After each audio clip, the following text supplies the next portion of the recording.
Good morning class. आज हम पढ़ेंगे बुद्ध की शिक्षाएं।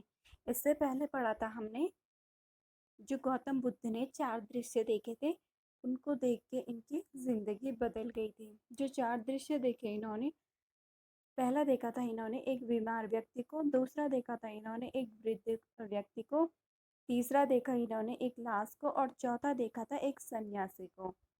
तो इन्होंने कहा था जो 4 दृश्यों में से जो अच्छा दृश्य देखा मैंने वो था एक सन्यासी का जीवन। सन्यासी का जीवन क्या है? ये एक अच्छा है कि जो मिल जाए ठीक है और ना मिले तो ठीक है। तो इन्होंने 39 वर्ष की आयु में अपना घर का त्याग कर दिया था, घर छोड़ दिया था इन्होंने। फिर इन्हें ज्ञान की प्राप्ति हुई। जो इन्हें ज्ञान की प्राप्ति हुई उसको हम निर्वाण भी कहते हैं। जो इन्होंने पहला उपदेश दिया था, पहला उपदेश दिया इन्होंने सारनाथ में दिया था। 5 शिष्यों को इन्होंने उपदेश दिया था। जो इनकी मौत हुई थी तो मौत को महापरिनिर्वाण कहा गया। जो बौद्ध धर्म जब 2 समुदायों में बटा था, एक हीनयान था और एक महायान था। अब आता है बुद्ध की शिक्षाएं। गौतम बुद्ध क्या कहते थे कि जो विश्व है वो अनित्य है और लगातार बदल रहा है। जो ये विश्व है ये क्या है? बहुत बड़ा है और क्या है ये? हर रोज बदलता रहता है। ये यहाँ भी क्या है? कुछ स्थायी नहीं है। इन्होंने भगवान का को ज़्यादा महत्व नहीं दिया। इन्होंने कहा कि जो समाज का निर्माण किया है वो इंसान ने किया है, ना कि भगवान ने किया है। फिर इन्होंने कहा कि राजाओं को क्या होना चाहिए? दयावान होना चाहिए। दयावान होने की इन्होंने सलाह दी। बुद्ध के अब है नेक्स्ट टॉपिक हमारा बुद्ध के अनुयायी हैं, यानी बुद्ध के जो साथ रहते थे। इन्होंने जो बुद्ध के साथ रहते थे इन्होंने कहा कि जो साधारण जीवन जीने के लिए जो हम क्या है, हमें साधारण जीवन जीना चाहिए और जीवन जीने के लिए हमें कुछ ही चीज़ों की आवश्यकता होती है। ठीक है, इन्होंने कहा था जीवन जीने के लिए हमें कुछ ही चीज़ों की आवश्यकता होती है, जैसे कि खाने की और वस्त्र की। अगर हमें सोना है तो हम जमीन पे भी सो सकते हैं, ज़रूरी नहीं है कि हमें बेड ही चाहिए। तो इन्होंने कहा था जो जीवन जीने के लिए हमें कुछ ही चीज़ों की आवश्यकता पड़ती है। पहले इसमें पुरुष ही अनुयायी थे, पुरुष ही पहले इसमें शामिल थे। बाद बाद में क्या हुआ, महिलाएं भी इसमें शामिल हो गई। अब है स्तूप किसे कहते हैं। अब स्तूप किसे कहते हैं? मैंने आपको पहले भी बताया था कि स्तूप का डिज़ाइन कैसे होता है। एक बार फिर से बता रहे हैं, स्तूप का डिज़ाइन जो है इस प्रकार से होता है। और क्या है, यहाँ पे भगवान बुद्ध की मूर्ति होती है। तो बाद बाद में इन्होंने क्या किया कि यहाँ पे तो खम्भे थे ही, तो बाद में क्या किया इन्होंने, चारों तरफ से इसके खम्भे गाड़ दिए गए थे। और क्या है, इसको इसको पूरी सेफ्टी दे दी गई थी। और क्या है, यहाँ पे सीढ़ियाँ इन्होंने बना दी थी बाद में। ठीक है, अब है कुछ जगहों को पवित्र काल से ही पवित्र माना जाता है और अक्सर जहाँ खास वनस्पति, अनूठी चट्टानें और विस्मयकारी सौंदर्य था वह पवित्र स्थान बन जाते थे। अब इन्होंने कहा कि कुछ जगहों को, यानी विस्मयकारी मतलब चौंका देने वाली, या जैसे कुछ अलग प्रकार की वनस्पति होती थी, तो ये उस जगह को क्या है, पवित्र मानते थे। और वहाँ पे क्या करते थे ये,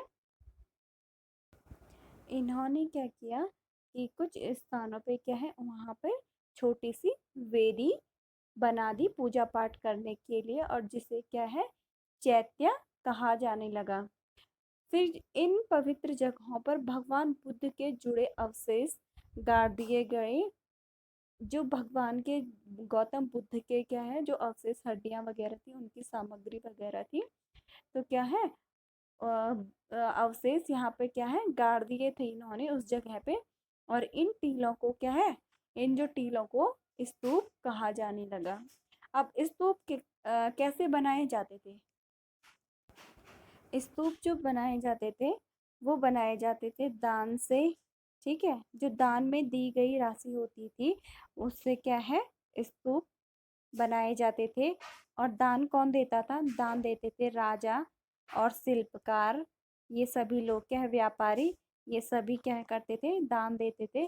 पहले पहले यही दान देते थे राजा, शिल्पकार और व्यापारी। बाद बाद में क्या हुआ कि महिला और पुरुष और जो भिक्षु भिक्षुनी थे, इन्होंने भी दान देना शुरू कर दिया था। अब है नेक्स्ट टॉपिक हमारा स्तूप की संरचना। स्तूप की जो संरचना थी वो कैसी थी? जो स्तूप को संस्कृत में क्या कहा जाता है? टीला कहा जाता है ना। वह क्या था? एक मिट्टी का टीला था। बाद में इसको अंड भी कहा जाने लगा।